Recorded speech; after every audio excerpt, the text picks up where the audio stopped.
आज का यह दिन देशभक्ति से ओतप्रोत होने का दिन ये साबित होना चाहिए। आपके दिल में, आपके मन में कितना उत्साह, उल्लास, उमंग, कितना जोश, ये पता लगना चाहिए। भारत माता की। आप हाथ खड़े करेंगे तो मुझे पता लगेगा कौन बोला, कौन नहीं बोला। भारत माता की। भारत माता की। बहुत बहुत धन्यवाद। आज के इस कार्यक्रम में मंच पर विराजमान हमारे सबके आदरणीय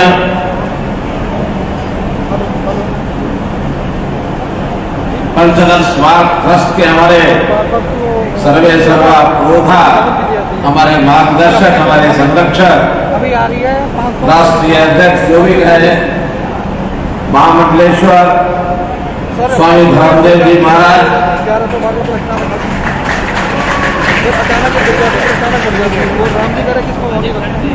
पूजनीय स्वामी ब्रह्मदास जी महाराज सिरसा, पूजनीय श्री स्वामी अरुणदास जी महाराज, पूजनीय श्री स्वामी विज्ञान प्रेमानंद जी महाराज, पूजनीय श्री स्वामी ध्यान प्रेमानंद जी महाराज, अन्य सभी संतगण, मंच पर विराजमान हमारी देश की सबसे बड़ी पंचायत, हमारी लोकसभा की सदस्य, हमारे सांसद बहन सुनीता कुक्कल जी, पंचनल स्मारक के हमारे प्रदेश के अध्यक्ष, स्मारक ट्रस्ट के प्रदेश के अध्यक्ष और विधायक श्री सुभाष सुधा जी, स्थानीय विधायक हमारे श्री गुड़ाराम जी, सार्वजनिक उपक्रम ब्यूरो के अध्यक्ष श्री सुभाष बराड़ा जी, श्री लक्ष्मण नापा जी, श्री मनीष ग्रोवर जी पूर्व मंत्री, श्री कर्णदेव कंबोज जी पूर्व मंत्री, विधायक श्री घनश्याम दास अरोड़ा जी, विधायक श्री विनोद भयाना जी, सामाजिक नेता, उपस्थित बुजुर्गों, नौजवान साथियों, माताओं बहनों, पत्रकार छायाकार मित्रों, कलाकार बंधुओं, आज के ये दिन जैसा स्वामी जी ने कहा 14 अगस्त देश के प्रधानमंत्री जी ने 15 अगस्त 2021 के दिन लाल किला के प्राचीर से इस विषय की याद सारे देश को, दुनिया को कराई थी। जब से देश आजाद हुआ है उस समय से लेकर के और अभी तक की सरकारें 1921 से पहले तक इस समय केवल जश्न तो मनाते थे। 15 अगस्त का दिन जश्न का दिन है भी सही, आजादी हमको मिली है, गुलामी को दूर करके आजादी प्राप्त करने के लिए बहुत ही बड़ी संख्या में हजारों लाखों लोगों ने एक सपना लिया था, बहुत लोगों ने कुर्बानियां दी, शहीद हुए, जिसके कारण से आजादी की आज खुली हवा में हम सांस ले रहे हैं। लेकिन भाई बहनों, वही एक सत्य, ये दूसरा भी एक कटु सत्य है कि आजादी की बहुत बड़ी कीमत चुकानी पड़ी थी। अब वो कीमत शहीदों की शहादत की हो तो सब उसको याद करते हैं, आज भी करते हैं, पहले भी करते थे। लेकिन एक जो कीमत चुकाई गई जिसको याद करना पूर्व की सरकारों ने कभी ध्यान नहीं दिया, जिसका नरेंद्र मोदी जी ने सार्वजनिक तौर पर उल्लेख किया, और वो था कि आजादी से पहले हमारे देश का विभाजन हुआ। अगर और पीड़ादायक तरीके से मैं कहना चाहूं तो भारत मां के शरीर के अंगों को काट दिया गया, 2 अंग काट दिए, एक पूर्वी पाकिस्तान कहलाया, दूसरा पश्चिमी पाकिस्तान कहलाया। ये पीड़ा 14 अगस्त की रात्रि को हम लोगों ने सही है, देखी है, भोगी है। जरूरी है। कई कारण याद कर रहे हैं। एक विषय तो बड़ा यह है कि वो विभाजन भूला तो नहीं जा सकता, लेकिन एक संकल्प तो इस कहानी को याद करके हम ये ले सकते हैं कि अब इस देश की आजादी को कोई और खंडित न करे, दोबारा से भविष्य में कभी एक इंच भूमि भी हमारे देश की अलग न हो जाए, ये संकल्प आज के दिन हमको लेना है। ये संकल्प लेना। भाइयों बहनों, ये कहानी उन लाखों शहादतों के खून के साथ लिखी गई है। जब विभाजन हुआ तो पता नहीं कितने लाख लोग जो वहां से उस अपने घर को छोड़ करके भारत माता की गोद में आने के लिए तैयार हुए और चले। समाज की सुरक्षा के लिए भी बहुत लोगों ने वहां रास्ते में संघर्ष किया, अपनी शहादतें दी थी। उनके खून से लिखी हुई ये कहानी है। बहुत से लोगों ने उस मंदिर को देखा, देखते देखते वहां से चल करके भारत माता के गोद में आने का उनका अवसर मिला। उन्होंने अपनी आंखों से देखा, रोए। उनके आंसुओं से लिखी हुई ये कहानी है। इस कहानी को देखने वालों का, उनके मन में कितना बहुबाल था, वो उन्हीं युवाओं को पता होगा या आज हमारे सामने जो लोग बैठे हैं जिन्होंने अपनी दादी नानी से कहानियां सुनी होंगी। क्योंकि घटना को आज 78 साल हो गए हैं, 76 साल हो गए हैं। 76 साल की घटना में अगर कोई 10-12 साल का बालक रहा होगा, उसने तो अपनी आंखों से देखी होगी, लेकिन इससे कम आयु के बच्चे को शायद ही पता होगा। अर्थात जिसकी आयु आज 88 साल, 85 साल, 86 साल हो गई है, उस बुजुर्ग को तो आज कुछ आंखों से खाल पता होगा। बाकी हमारी सारी पीढ़ी को तो केवल जो कहानियां सुनी होंगी हमने दादी नानी की, उसी में से आभास हुआ होगा कि क्या वो पीड़ादायक, क्या वो दृश्य था कत्लेआम का। गाड़ियां चली मुसाफिरों की और रास्ते में गर्दनें उतार दी गई घर से। बहु बेटियों की इज्जत लुटने का डर हो गया तो माता पिता ने अपनी जवान बेटियों की गर्दन अपने हाथ से उतार दी इज्जत लुटाने के लिए। अब ये संख्या कितनी थी, बड़ा विवाद बना हुआ है। कोई इसको 3 लाख कहता, कोई 5 लाख कहता, कोई 10 लाख कहता, कोई 15 लाख कहता है।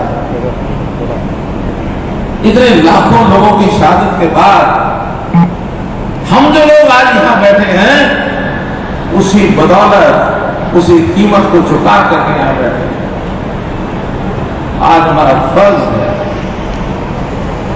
ऐसे शहीदों की शहादत को उनका स्मारक बना करके हमेशा हमेशा याद रखा जाए। और मैं आभारी हूं स्वामी धर्मदेव जी का, मैं आभारी हूं सुभाष सुधा जी का, मैं आभारी हूं पंचनद स्मारक ट्रस्ट का, जिन्होंने सबने मिल करके इस आवाज को पिछले 15 वर्ष से अपने दिमाग में, दिल में बैठाया हुआ है इस विचार को, और इसको पूरा करने के लिए मैं एक संकल्प लिया हुआ है।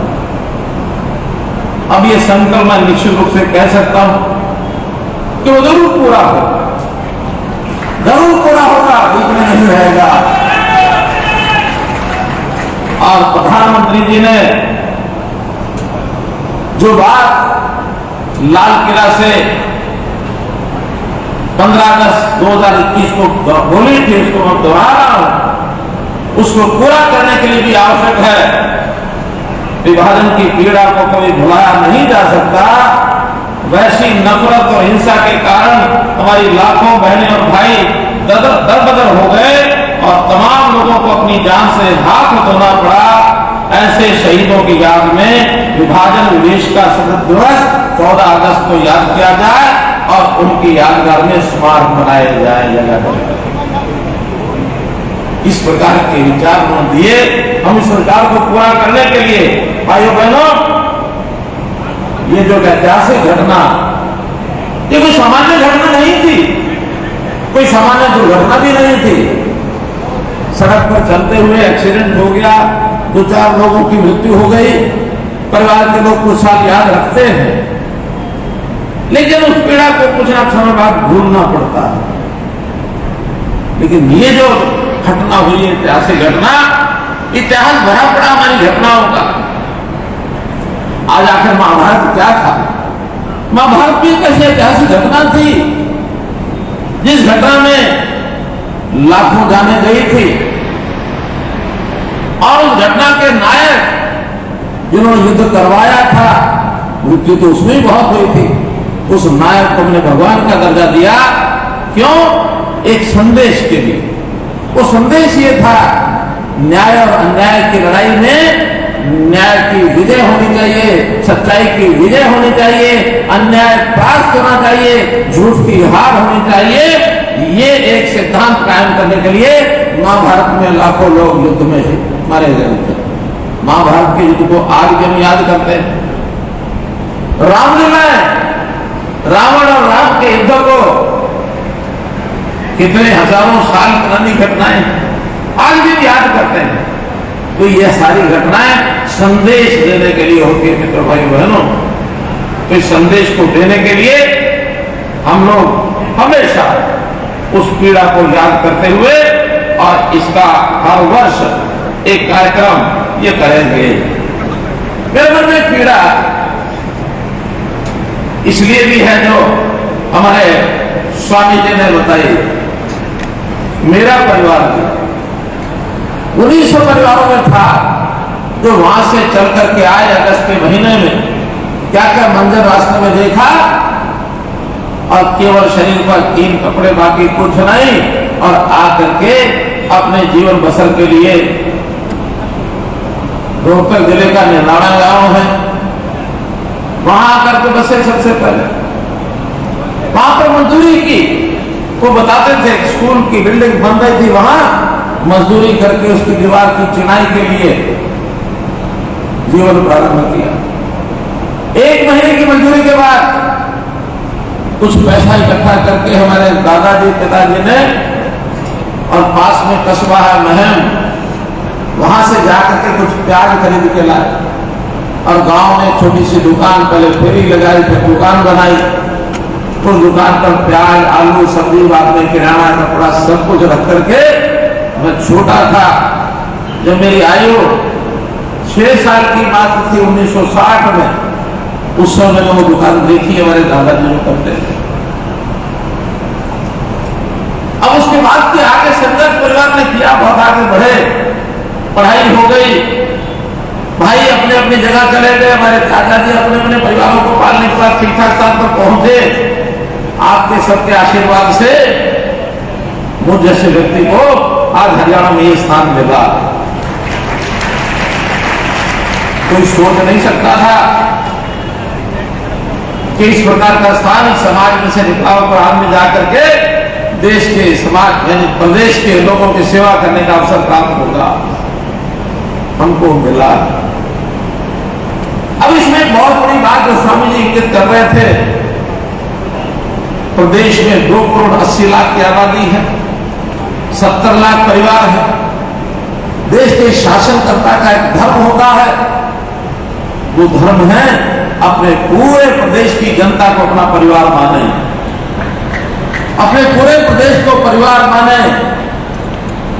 बहुत लोग कभी कभी ना समझ लोग, जिनको मैं कह सकता हूं, कभी कटाक्ष कर देते हैं मेरे ऊपर, इसको क्या पता है, इसका कौन सा परिवार है, ऐसा वो कहते हैं। और मैं कहता हूं हरियाणा का 2 करोड़ 80 लाख लोग ये मेरे परिवार के सदस्य हैं, इनका दुख सुख ये मेरा सुख दुख है, मुझे ये करना है। हमने कार्यक्रम शुरू किया हुआ है, मेरे पास सब लोगों का हिसाब किताब, हर परिवार का, समाज का, व्यक्ति का हिसाब आज सरकार के माध्यम से हमने इकट्ठा किया, फैमिली आईडी बनाई है। मुझे हर व्यक्ति का जन्मदिन किस दिन होता है मुझे पता है, और मैंने अपनी ओर से जन्मदिन की बधाई भेजना शुरू किया सबको। आपके जन्मदिन में पिछले 4 महीने के अंदर कुछ लोगों को बधाई संदेश मिले हो तो जरा एक बार हाथ खड़े करके बता दो। इतने सारे लोग हैं, इनको सबको संदेश मिले और 2,80,00,000 सब लोगों को संदेश देना मेरा काम है। अगर मेरे परिवार के लोग हैं, इसीलिए मुझे उनको संदेश देने में आपत्ति क्या है? अभी अलग बात है राजनीतिक तौर पर उसमें कई प्रकार के पक्ष विपक्ष आलोचनाएं प्रत्यालोचनाएं ये सब चलते रहते हैं। बहुत छोटी सोच के लोग इस प्रकार का बोलते हैं, बोले हमें आपत्ति नहीं है, हमें कोई कुछ भी कहे, लेकिन अपना लक्ष्य सामने है इस प्रदेश की सेवा करना, लोगों को खास करके गरीब लोगों को चिंता करना, उनको आगे बढ़ाना, जिसके घर में खाना नहीं बनता है उसके घर में अनाज पहुंचाना, जिसके परिवार का सदस्य मानो कहीं इलाज की जरूरत है तो अस्पताल का खर्चा सरकार देगी, आयुष्मान भारत का कार्ड उसका बनेगा, बुजुर्ग को होगा उसको पेंशन, हरियाणा में सबसे ज्यादा पेंशन वो हम देंगे और दे रहे हैं। हर महीने ऐसे 60 साल के बुजुर्गों के खाते में 27,500 रुपया नीले नोट के वहां जमा हो जाते हैं। भ्रष्टाचार को खत्म करना ये हमारा काम है, विकास का काम करना ये हमारा काम है। ये मैं बातें इसलिए कह रहा हूं कि कुछ अपने समाज के लोग कह रहे हैं कि समाज का तो है, समाज के लिए क्या किया?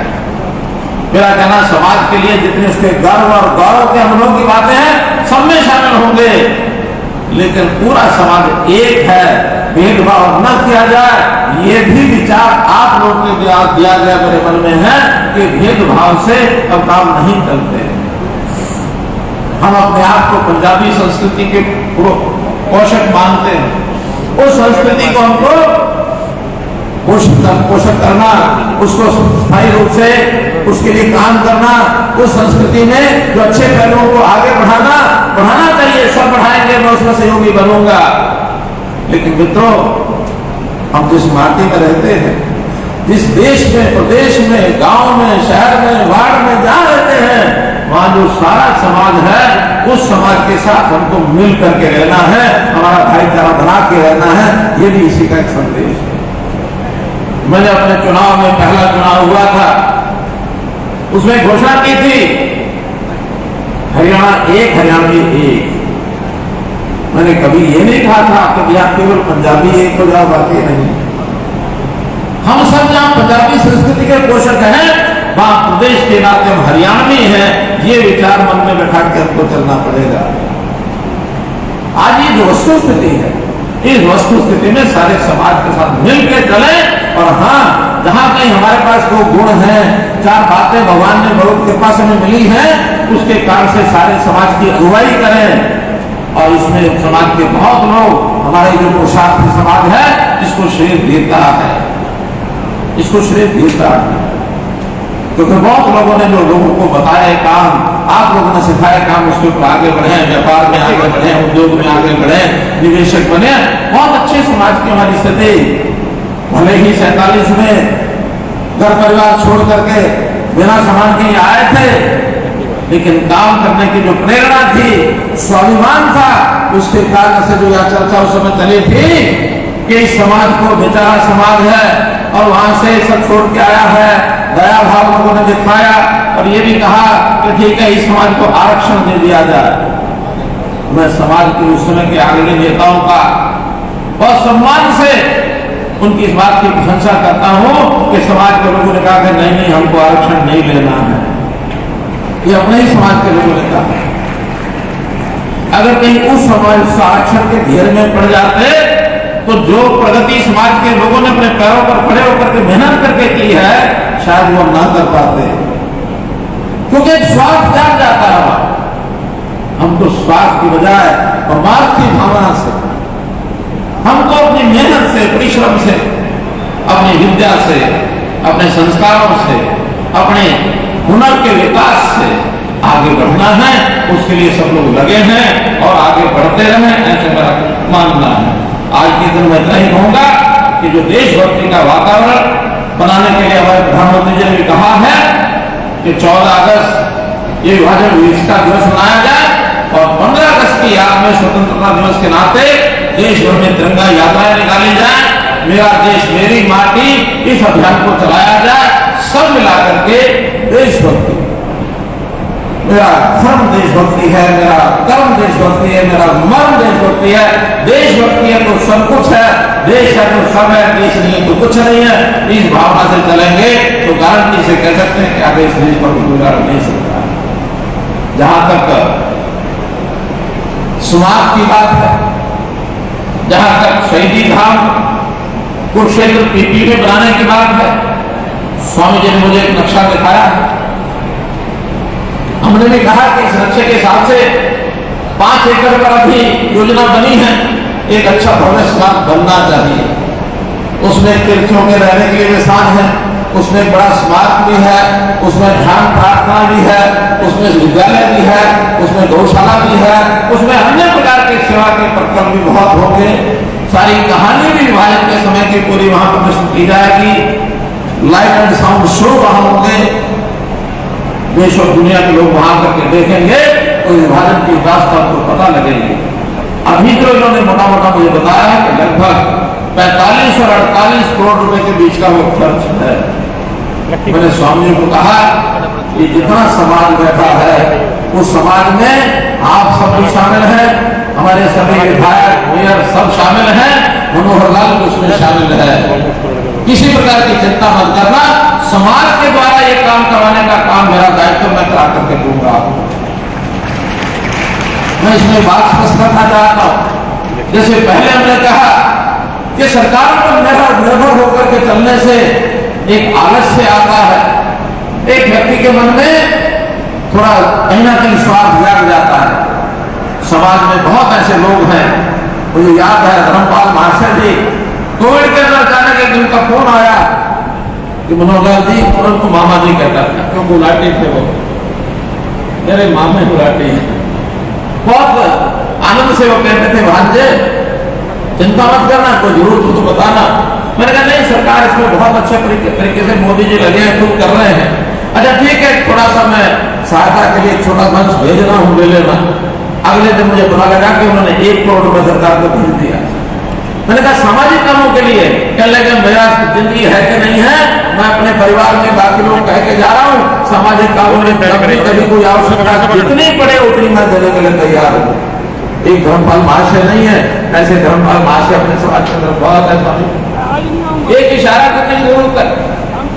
आज 48 करोड़ की आप बात करें, इससे ज्यादा एक हीरो भी लगा देने करके पूरा करके देंगे। आज मैं सुधाजी से बात कर रहा था, मैंने कहा थोड़ा स्वामी जी ऐसा कहा है इन्होंने, तुरंत कहा कि मेरे पास इन्होंने सूची भेजी है 1 2 3 4 5 6 7 8 9 10 लोगों की, सभी मंच पर बैठे हैं। अभी आगे एक और 11 लोगों की सूची है। अब इन सब 11 लोगों ने कहा कि इस स्मारक में जो बनेगा शहीदी धाम पंचनाथ स्मारक कुटी में, उसके लिए जो फंड बताया गया है, सभी 11 लोग 51 लाख रुपया इकट्ठा करके देंगे, कहीं से भी देंगे। और ये सरकारी पैसा नहीं होगा, ना इनका अपना व्यक्तिगत होगा, समाज को जोड़ के चलना है। सुभाष सुधा जी है उसमें, घनश्याम अरोड़ा जी हैं, विनोद भयाना जी हैं, जिन्होंने तो लिस्ट दी है, एक सज्जन खड़े होकर के बताए। सुभाष सुधा जी बोलो कितने लाख? 51 लाख। घनश्याम अरोड़ा जी नहीं बोलो मुझे, 51 लाख। विनोद भयाना जी 51 लाख। प्रमोद विद जी है नहीं, आपने अपने आप लिखा होगा। मनीष ग्रोवर जी 51 लाख। गौतम सरदाना जी 51 लाख। सीमा प्रथा जी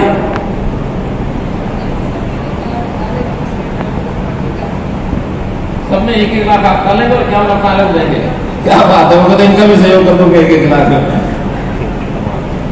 संजय भाटिया जी है नहीं लगता, आपने अपनी मर्जी अपने विश्वास को लिखा है। फिर हमारे लक्ष्मण नापा जी जो विधायक हैं, क्यों आप भी योगदान करेंगे? अपने आप तो नहीं लिख दिया उन्होंने, आपने कहा है, चलिए ठीक है। अब इसमें हाँ पिताजी भी हैं, पिताजी वो चले गए हैं, मैंने बोला नहीं है, वो अगले कार्यक्रम था उनका 4 बजे छुट्टी लेके गए हैं। और पहले चरण के इस सारे इलेक्शन में समाज के बाकी लोगों से भी लेंगे, लेकिन मेरे अपने जो व्यक्तिगत संबंध हैं, तो फिर कह रहा हूं सरकार से इसमें देना बहुत, जो सहायता, जो सहयोग, जो डिपार्टमेंट्स के छोटे छोटे कामों का होगा वो तो सब कराएंगे, लेकिन सरकार का जो धन है वो एक ट्रस्ट का धन है। और ये पंचनन स्मारक ये भी एक ट्रस्ट है। और आपकी जानकारी के लिए ये पंचनन स्मारक ट्रस्ट, इसमें मैं भी सदस्य हूं। और ट्रस्ट का एक नियम होता है, कोई ट्रस्टी एक ट्रस्ट से दूसरे ट्रस्ट में पैसा ट्रांसफर नहीं करा सकता है। अगर कानून के जानकर बैठे तो बता दे, वरना मुझे इस ट्रस्टी यहाँ की ट्रस्टी छोड़नी पड़ेगी, तब मैं सरकार से दे सकता हूँ। वो अलग बात है, सरकार से सहयोग कराएंगे, लेकिन मैं अपने क्षेत्रों से, जैसा 51 लाख 11 लोगों के हुए हैं, ये 5.5 करोड़ रुपया है। 5.5 करोड़ रुपया मैं अपने संपर्क से और इसमें अपना योगदान कराऊंगा। 11 करोड़ रुपया आज इस सभा में आपसे हम करते हैं, वादा करते हैं। इसके आगे बढ़ने के लिए स्वामी जी आप बैठे, आपके तो इतने लोग हैं, थोड़ा सा संकेत करेंगे तो पट हो जाएगा। मैं फिर आपको इस बात का विश्वास दिलाता हूं कि ये काम पैसे के बिना नहीं रुकने देंगे। समाज में बहुत लोग हैं जिसको भी इशारा करते हैं वो ऐसे सामाजिक कामों के लिए आगे आ जाते हैं। अगर कहीं इस प्रकार के ट्रस्ट के लिए CSR के पैसे का अनुमति होगी तो हमारे पास CSR पैसा खर्च करने वाले बहुत लोग हैं जो कहते हैं हमारा पैसा नहीं खर्च करवा, तो उनकी मजबूरी है पैसा खर्च करना। अगर उसके अंदर होगा तो बहुत आसान होगा, अन्यथा हम भी कराएंगे। और जहां तक स्थानीय जो हमारा पंचनन सेवा ट्रस्ट है, इन्होंने अपना अच्छा काम किया है। 21 लाख रुपया पहले दिन के पास नहीं था, मंच से यहाँ का जो क्या नाम रखा है संस्थान का, सुधार नहीं कुछ और है, शिवपुरी, तो यहाँ के शिवपुरी से हमारी शिवधाम योजना में से 21 लाख रुपया उसके लिए भी मैं मंजूर करता हूं। तो इस प्रकार से कभी भी हमारे गुड़ाराम जी ने कुछ विधानसभा के नाते अपनी बातें स्वाभाविक है कि उनको मौका मिला रखनी थी, अलग से उनसे सारे कुछ करके, क्योंकि इस मंच से ये मंच उस घोषणा का नहीं है, अलग से जो यहाँ खास करके बाढ़ प्रभावित इलाके में कुछ लोगों का नुकसान हुआ है, उस नुकसान की भरपाई के लिए हमने 28 तारीख तक 28 तक है 18 तक है उस समय तक सब अपनी एंट्री उसमें करें। उसके तुरंत बाद जिसका जितना नुकसान हुआ है उसका नुकसान की भरपाई की जाएगी। इतनी बात कहते हुए अपनी बात को समाप्त करता हूँ। बहुत बहुत धन्यवाद।